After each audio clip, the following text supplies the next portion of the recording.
네, 슈퍼스텝 7 하이치과 노경만입니다. 제가 오늘 이 자리에서 여러분과 함께 나눌 이야기는 표현력에 관해서입니다. 표현력은 병원에서 환자에게 주는 이 의료 정보, 이 의료 정보를 환자의 관심을 넘어 공감까지 살 수 있게 하는, 얻게 하는 그런 놀라운 힘이 있습니다.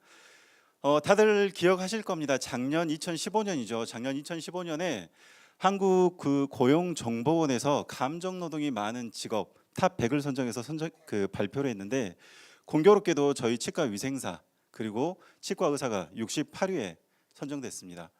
이것은 치과를 찾는 환자와 그리고 치과에서 진료를 하는 의료진 사이에 좋은 관계를 맺고 유지하는 게 결코 만만치 않다라는 증거이기도 합니다.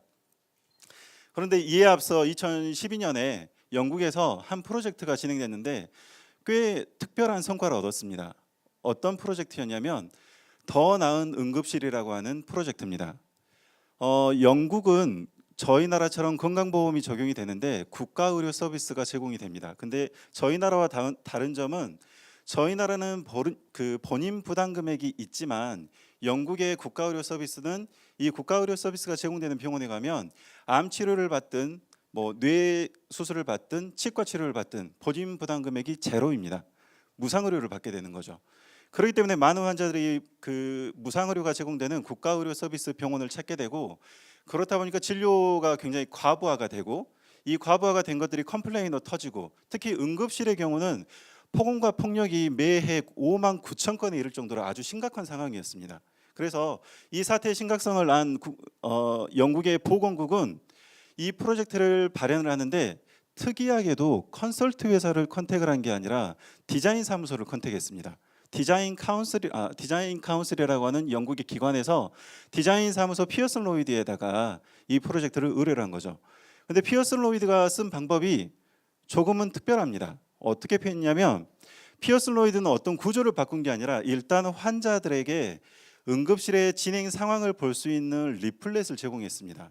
그 다음에 진료실 곳곳, 응급실 곳곳에다가 보시는 것처럼 진료 그 흐름에 관한 패널을 부착을 했던 거죠. 특히 누워있는 병상에 누워있는 환자를 위해서 천정에까지 패널을 붙였던 그런 사례가 있습니다.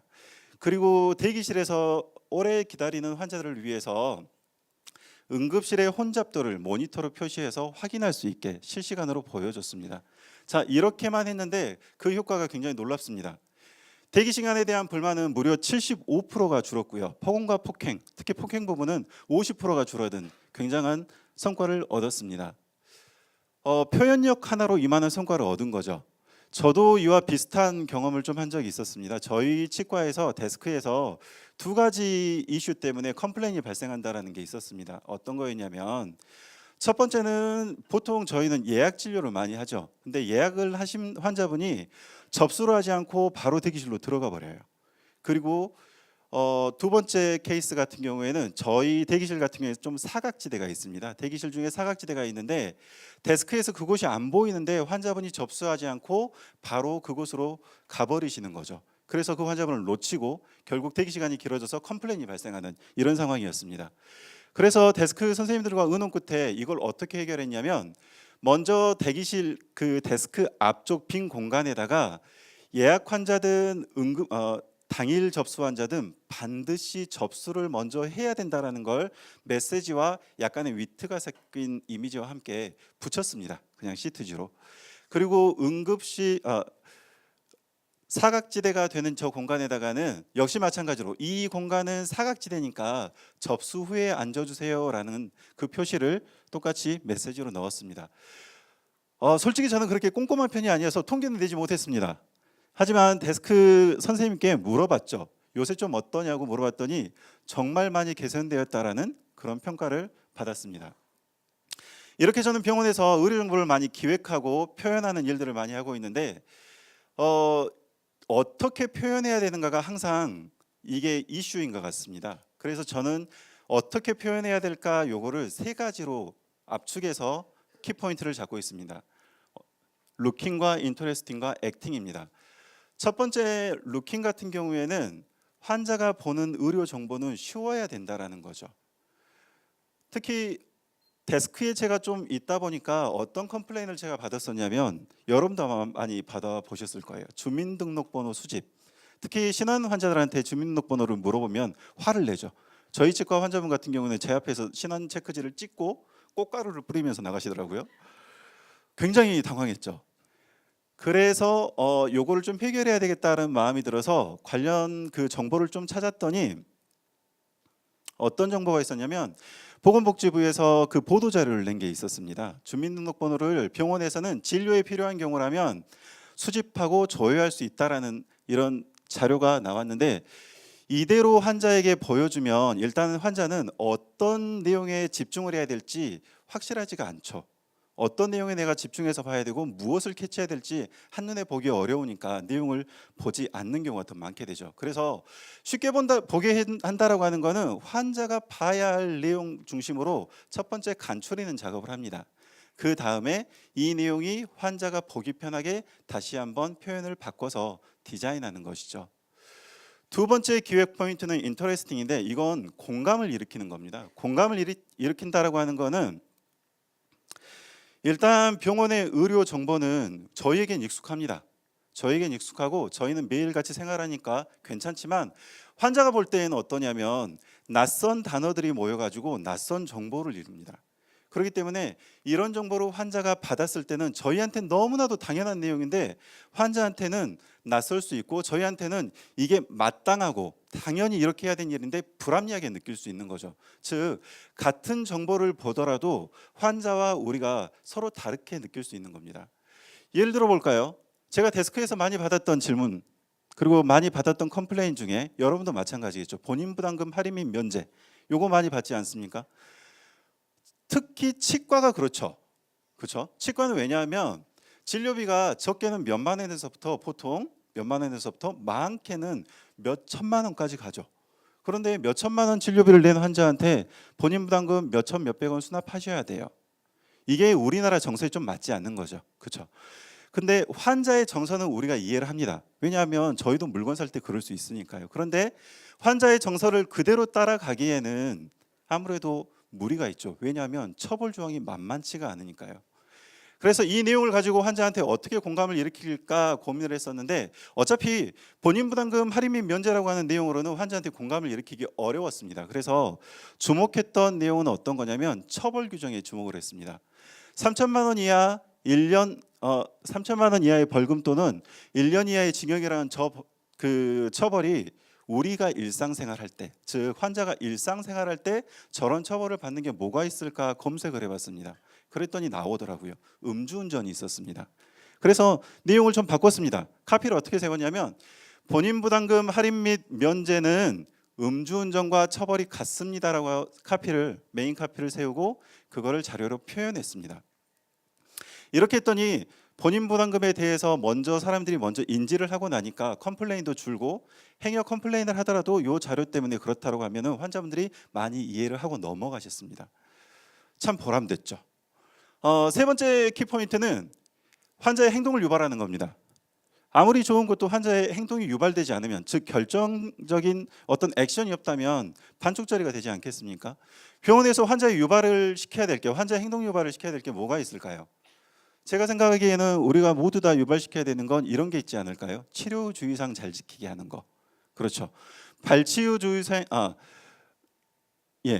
발치유 주의사항이나 임플란트 주의사항 같은 경우는 저런 식으로 나열식으로 많이 제공이 되죠. 그렇다 보니까 환자가 앞에 주민등록번호 사례하고 비슷하게 어떤 것에 중심을 두고 봐야 할지 좀 헷갈릴 때가 있어요. 그래서 요거를 그러면 주민등록 사례 때처럼 간추려야 되느냐? 근데 이 주의사항 같은 경우는 그렇기가 어렵죠. 왜냐하면 어떤 주의사항은 잘 지키고 어떤 주의사항은 안 지키고 그럴 수는 없잖아요. 다 잘 지켜야 되고 잘 인지해야 되니까.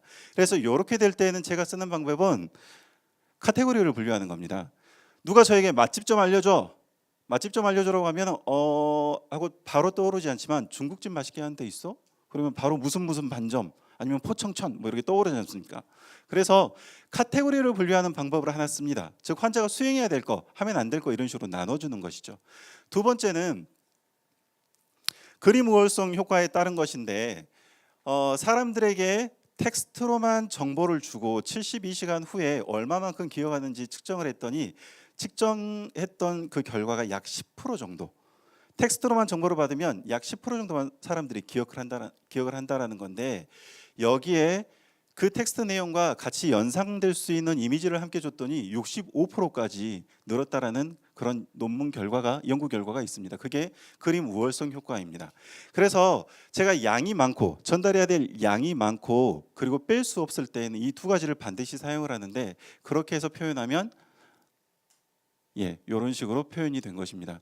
발치 주의사항이나 임플란트 주의사항 둘 다 보면 지키면 좋을 거, 그리고 하면 안 될 거, 그리고 주의해야 될 거. 임플란트도 마찬가지죠. 이런 식으로 환자한테 정보를 전달하는 것입니다. 그래서 제 기획 방법은 저 세 가지, 보기 쉽게, 공감되게, 그리고 행동이 되게, 세 가지 포인트로 집중해서 기획을 하고 있는데, 이 세 가지 핵심 포인트는 단 하나의 메시지로 다시 한번 연결이 됩니다. 우리가 허들 경기를 보면 행동이 그렇죠. 도약한다, 넘는다, 착지한다. 이게 허들의 흐름인데, 결국 이거는 한 가지 행동을 하기 위함이죠. 타이밍을 맞추는 거. 넘는 타이밍을 맞추기 위해서 저 세 가지 동작을 하는 거겠죠. 그와 마찬가지로 제가 기획하는 저 세 가지 포인트는 환자의 마음을 맞추는 겁니다. 의료 정보를 환자의 마음에 맞춰서 전달하기 위해서 요 세 가지 키포인트를 쓰는 것이죠. 제가 어릴 때 정말 병원 가기 싫은 이유가 하나 있었습니다. 여러분 어떤 게 싫으셨어요? 예? 아파서. 그렇죠. 아파서 있고, 또 주사 맞기 싫고, 의사 만나기 싫고, 대부분 이런 이유잖아요. 근데 저는 주사 맞는 거 괜찮았어요. 한쪽 맞고 나면 왠지 허전해. 한쪽 더 맞아야 되겠어. 그래야 짝꿍댕이 안 될 것 같아서 저는 주사는 정말 괜찮았어요. 의사 만나는 것도 재밌었습니다. 근데 저는 정말 싫은 게 뭐가 있었냐면 가루약. 처방약이 가루약으로 나오면 이 가루약은 일단 집을 때부터 써요. 그리고 틀 때도 쓰고, 먹어도 쓰고, 물을 마셔도 쓰고, 다 넘기고 나서 하면 쓴내가 다시 올라오죠. 그래서 제가 병원 갈 때 정말 바랬던 건, 제발 오늘 약은 알약 좀 나와라. 알약은 그냥 입에 털어놓고 물 한번 꿀떡 삼키면 쑥 내려갔거든요. 그런데 요즘은 아이들한테 알약도 잘 나오지 않습니다. 대부분 달콤한 시럽으로 나오죠. 이 달콤한 시럽이 얼마나 맛이 있는지, 저희 첫째가 감기에 걸려가지고 이 달콤한 시럽을 가져오면 둘째 애가 갑자기 안 하던 기침을 해요. 근데 아빠, 나도 감기 걸린 것 같아. 약 좀 주면 안 돼? 이렇게 해요. 굉장히 놀라운 변화죠. 제약회사가 아이의 마음을 헤아렸더니 아이가 약을 잘 먹는 행동으로 변화가 된 것이죠. 제가 볼 때 의료 정보라고 하는 건 우리가 그냥 환자한테 던져주면 가루약이나 알약 같다고 생각합니다. 환자가 이 내용을 잘 받아들이고 잘 수행하고 저희를 이해하게 만들려면 달콤하게 바꿔주는, 바로 표현력이 들어가야 된다고 생각합니다. 제가 아이를 키워보니 알겠어요. 의료 정보를 환자한테 줄 때는 아이한테 주듯이 주는 게 가장 효과적이라는 걸 깨달았습니다. 이렇게 어려워하는 것들은 쉽게 풀어서 이야기를 해주고, 또 안 돼! 하고 강하게 거절하기보다는 동의를 구하면서 행동을 유발시키고, 냉정하고 차갑게 경고하기보다는 다독이면서 권유하는 것. 이게 바로 의료 정보가 표현력이 필요한 이유가 아닐까 싶습니다. 그래서 표현력은 우리가 아이들을 키울 때 부모로서 항상 그런 바람이 있어요. 이 아이가 세상 풍파에 잘 견뎌서 자립하는 사람이 되었으면, 그런 바람이 있는 것처럼 표현력을 저희가 환자한테 심어서, 의료 정보에 심어서 전달해 줘야 될 이유는 환자가 스스로 건강을 잘 지킬 수 있게 의료 정보를 받아들이고 행동할 수 있게끔 하기 위해서가 아닌가 싶습니다. 혹자는 그렇게 이야기합니다. 제가 이렇게 얘기를 하면 난 표현력이 없는데요. 그렇지 않습니다. 우리 모두 표현력을 가지고 있습니다. 표현력은 정답 찾기가, 정답 맞추기가 결코 아니거든요. 이거는 상대 마음 맞추기 때문에 그렇습니다. 우리가 작년에 2015년에 감정노동 순위 14위에 달할 정도로 저희는 환자의 마음을 맞추려고 많이 노력하지 않았습니까? 그런 여러분이라면 아마 충분히 표현력을 잘 수행하실 거라 믿습니다. 여러분을 응원합니다. 감사합니다.